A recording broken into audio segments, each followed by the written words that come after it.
Hallelujah! Christ is risen. Find that hard to believe?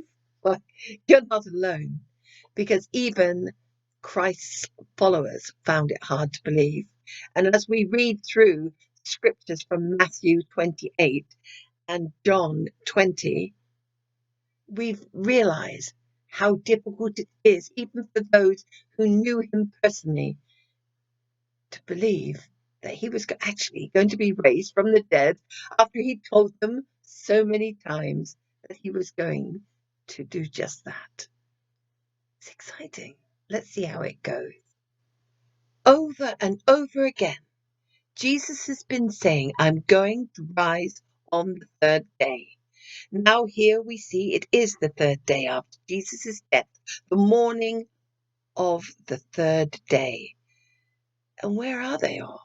Peter and John are not even there.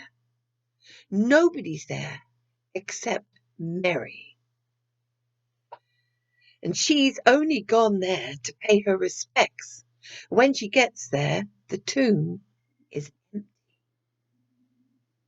Now let's remember that Mary has been there in the presence of Jesus, and she's heard him say over and over, I'm going to rise on the third day. Wouldn't you think, if she had heard Jesus tell you this, that you, when you get to the tomb and find it empty, wouldn't you say to yourself, of course, it's the third day? But it doesn't even occur to her. Obviously, neither she nor the disciples believed what Jesus had been saying, not even 1%. If they did, they would have been there out of curiosity at least. At least you would have thought she might have said, I wonder.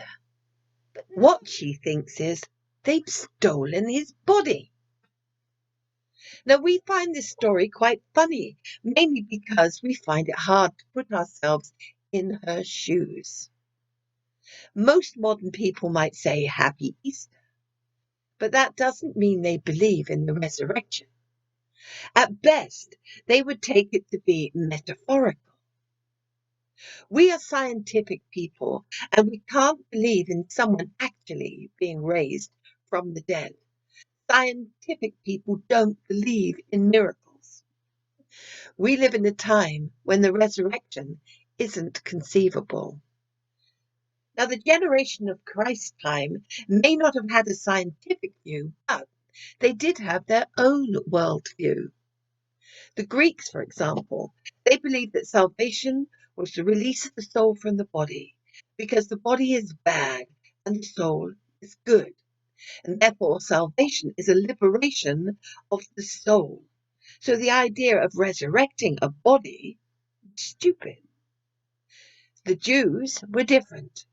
The first century Jews believed at the end of time, God was going to renew the world so that there wouldn't be any more suffering and there would be world peace. They believed in a general resurrection and that they would receive new bodies. But the first century Jews couldn't imagine God becoming human, nor could they imagine an individual resurrection in the middle of history. Both parties found a resurrection inconceivable. So even though Jesus kept saying, third day, they must have taken it metaphorically. It was so inconceivable that no one was there on the third day. What's more, when Mary sees the empty tomb, she doesn't say, now I know what you meant. So what happened to make Mary believe Christ had been resurrected? It must have been something incredible, something strong and overwhelming. Now, the gospel writers tell us what it was. At least 11 times or maybe more, Jesus actually appeared and hundreds of people believed in the risen Christ. They believed because they actually saw him, they heard him, they even touched him.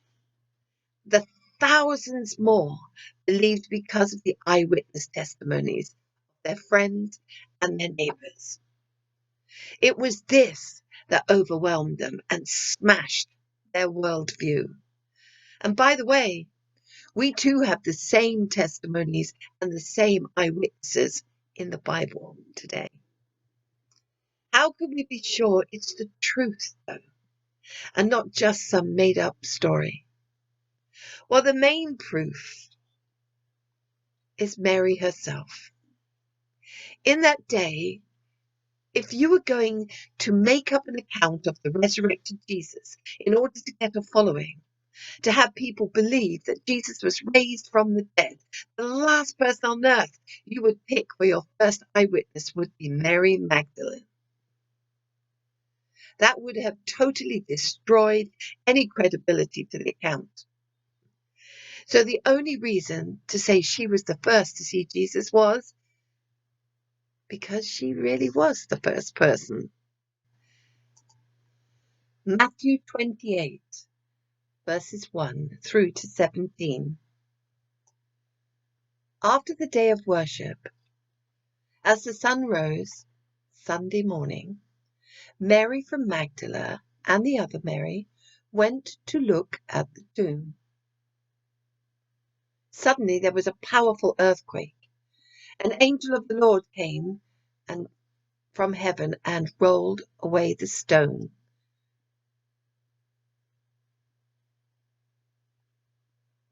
And he was sitting on it.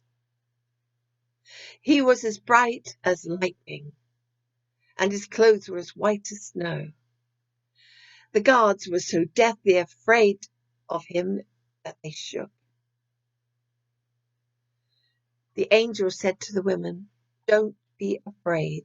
I know you're looking for Jesus who was crucified. He is not here.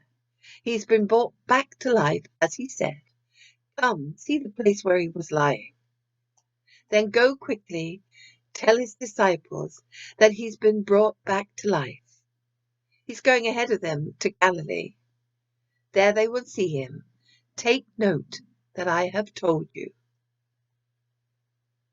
They hurried away from the tomb with fear, but also with great joy, and they ran to tell his disciples. Suddenly, Jesus met them and greeted them. They went up to him, they bowed down to worship him, and took hold of his feet. And Jesus said, "Don't be afraid. Go tell my followers to go to Galilee. They will see me." While the women were on their way, some of the guards went into the city and they told the chief priests everything that had happened.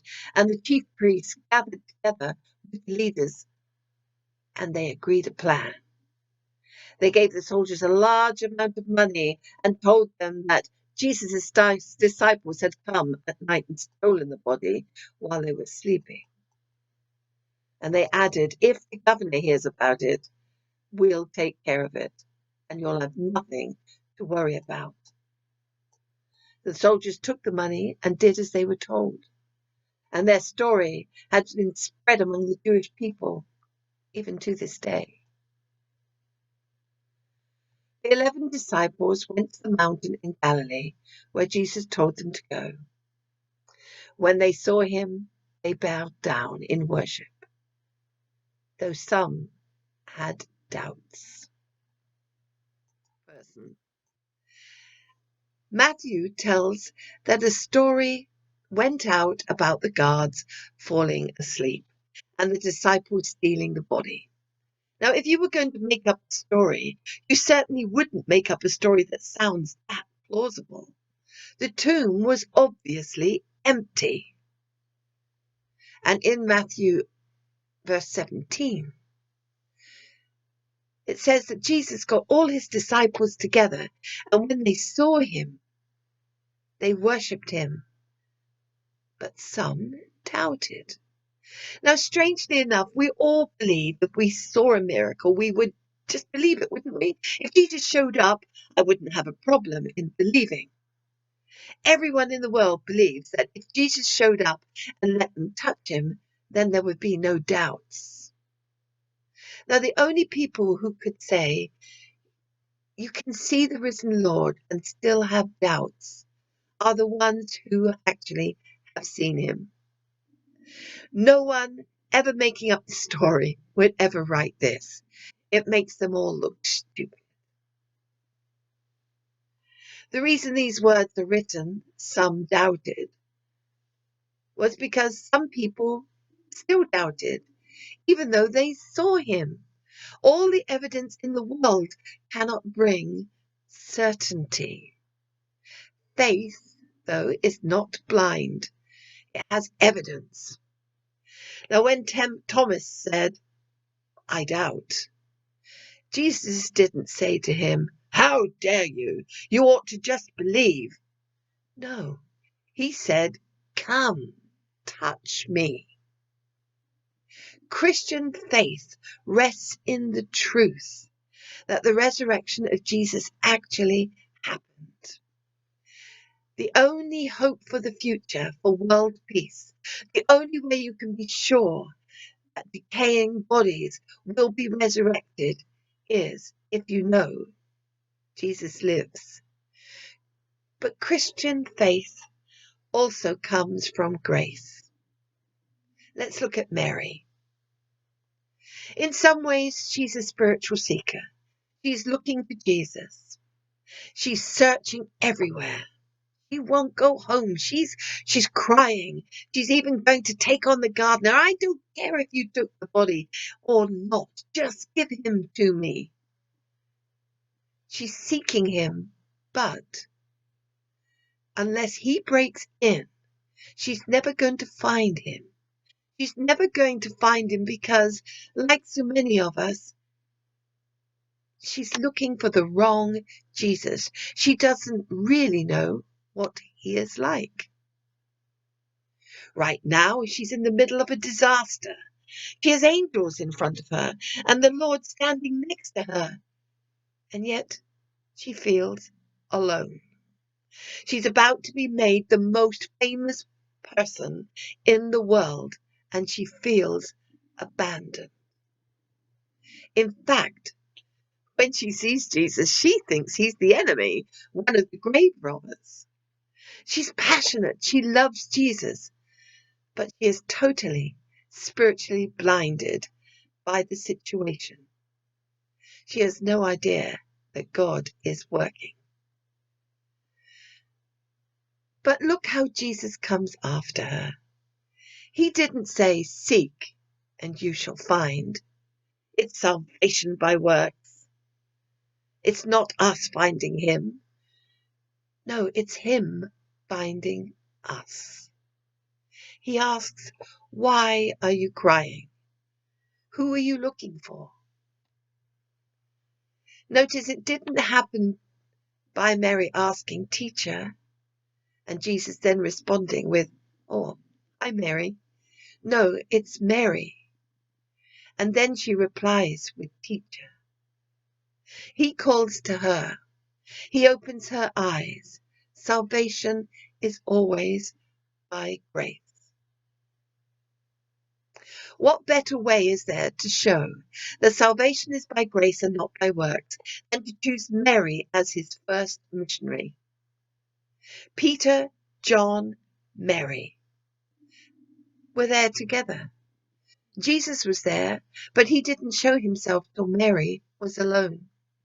It was deliberate. He chose a woman, not a man, a former mental patient, not a pillar of the community. How much clearer could this message be than my salvation is by grace? It doesn't matter what kind of life you've lived. It doesn't matter what sect you are, because my salvation is by absolute grace. Then he says, go, tell who? He doesn't say, go tell those miserable deserters, those miserable deniers, you tell them I want to see them the day after tomorrow. No, he says, go tell my brothers. You see, Jesus works through love. Mary is a lover. In the end, he has to say, don't hold me so tightly. Stop clinging to me. The mark of a Christian is that you come to realize the saving grace of Jesus, the cost of the cross, and it creates an explosion of love in your life. You feel loved and you want to love, and that's what makes Mary great. Mary is the only one who goes to the tomb on the third day, the only one who stays there. She's not going till she finds him. She's even willing to take on the grave robbers. That's love. And that comes from understanding grace. Whenever Jesus tells his disciples, you can be children of God, they've said to him, yes, we know. They don't doubt they can make it. But when Jesus says it's to Mary, she says, who, me? Do you realize I used to walk the streets? Are you out of your mind? Can I be a child of God? Jesus tells us we can be children of God, and that's incredible. Knowing you're saved by grace brings that explosion of love. Jesus calls Mary by name. He calls her by coming near to her. He says, Mary, I know who you are, and if you find me, you will have found your mission in life. We must be like Mary. Seek him, even if we don't really know who he is, and he will call us by name. When Jesus sees his disciples, these are the expressions recorded that they have. Startled, they're terrified, they're troubled, they're filled with doubts and amazement, disbelief and joy. Now, the average person today doesn't experience any of these emotions. Many will say, oh, I love the Easter story. It's wonderful. It's inspiring. It means a new beginning after disaster, and that there's hope after darkness, and after death there is life, and we go into the light. Other people have been raised from the dead in the Bible, and we're going to look at Lazarus at this moment. They had to roll the stone away so he could get out.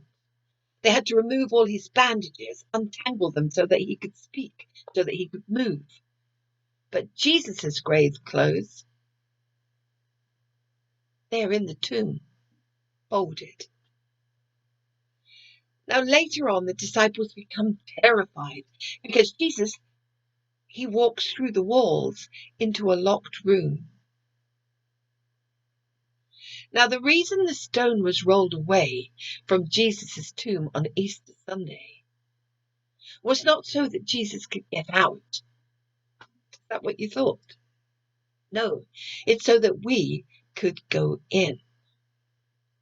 Jesus didn't need it opened. He was not raised the same way as anyone else. He walked through walls. Lazarus, he rose to die again.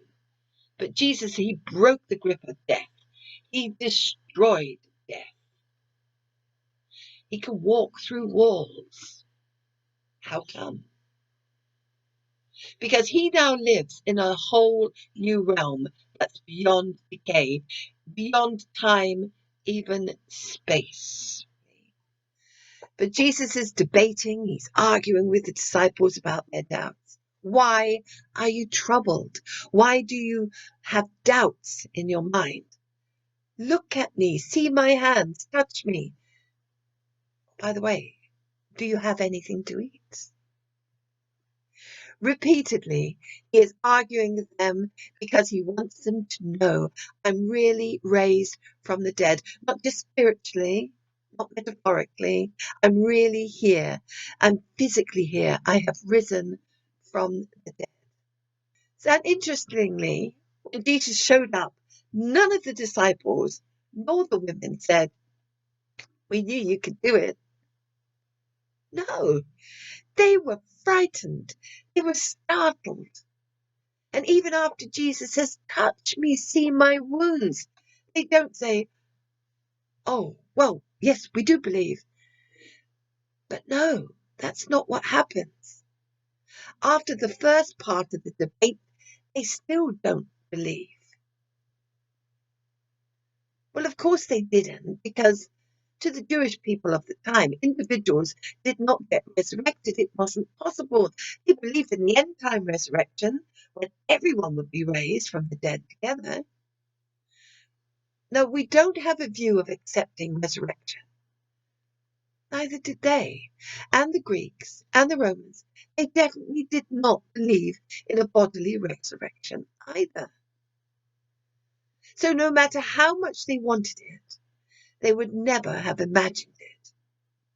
They would never have written it this way unless it actually happened. This was unbelievable to them, just as much as it is for our general worldview today.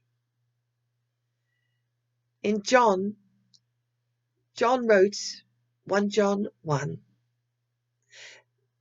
that which we have heard, seen with our eyes, which we have looked upon and touched, him we proclaim. Both Luke and John are saying, you can call us liars. You can say you don't believe us. You can spiritualize everything of our experience away. But look, this we are saying, this is what happened. Now he eats with them. Do you remember the words, Revelation chapter 3? Behold, I stand at the door and I knock. If anyone opens to me, I will come in and eat with him. Eating, of course, is not just a meal, but inviting friendship and relationship. When someone dies, you can read their words, you can remember them, you can keep their room and things just the way they were, and you can say, I feel as though they're still with me. But it's such a vague way of being with you that it can make you ache for that person to really be with you again.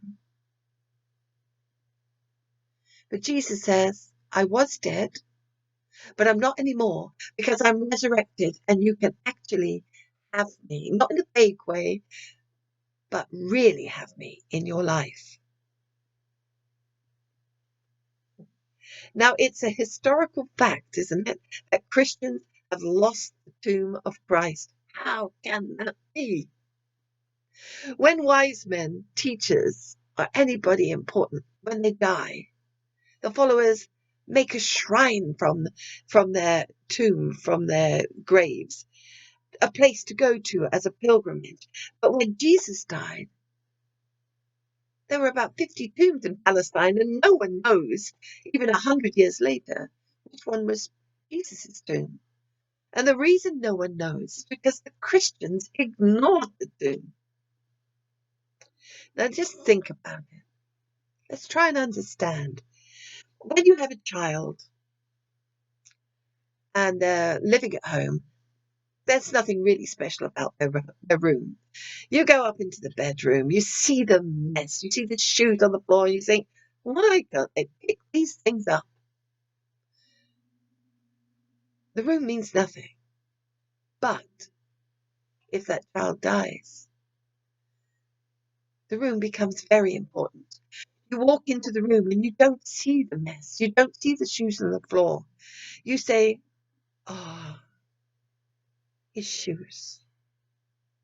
This was his room. You can't bear to throw anything away. You see, when you don't have somebody, you venerate their place. It becomes a shrine. If you have the person with you, those things don't matter. So why didn't the tomb matter? Because they had him.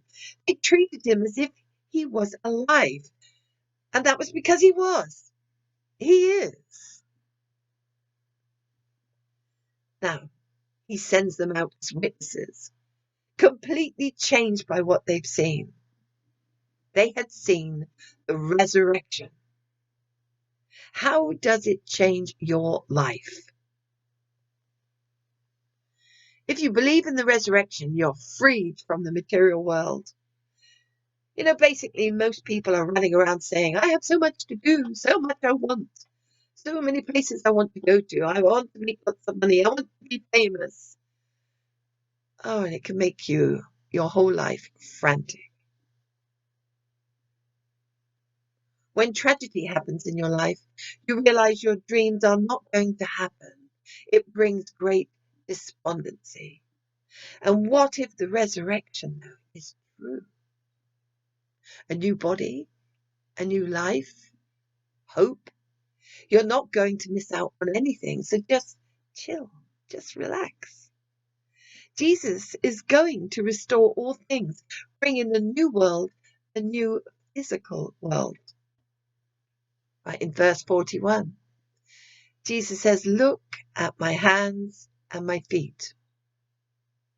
He doesn't say, look into my eyes. Why was that? What was on his hands and his feet? Well, it was the nail holes. And if his body was glorified, why were his wounds still there? Now, it was just a little while ago when the disciples were thinking of being in Jesus's government and saying, my life is going to be great. And they're saying, can I sit next to you on your right hand? Because they knew Jesus was all the way on his way to the top. Nothing can stop him. And we're going to be there right with him. But then there's those nails. And when those nails went into his feet and his hands, they must have thought their lives were over, those lives ruined. But Jesus says, no, these nail prints saved your life. The thing you thought was ruining your life was actually saving your life. The resurrection isn't joy in spite of sorrow of Jesus. No, it's because of it. All our sorrows and tragedies of our lives are explained and included in the resurrection, and it turns them into joys. Jesus is the source who will make us forget our sorrows, but not just that, he's going to turn them into joys for all eternity. When we're resurrected, Jesus will embrace us and show us how all the sadness we suffered, all the things we thought had ruined our life, actually saved it. So let's not look at Easter as a vague and general hope, but by believing it, we receive the resurrection joy, which will heal our sorrows, redirect the way we live, and give us the love that we've been looking for all our lives. Amen. The scriptures that I am relating to today are taken from John chapter 20, the first 18 verses, and Matthew 28, the first 17 verses, and Luke 24, verses 36 to 48.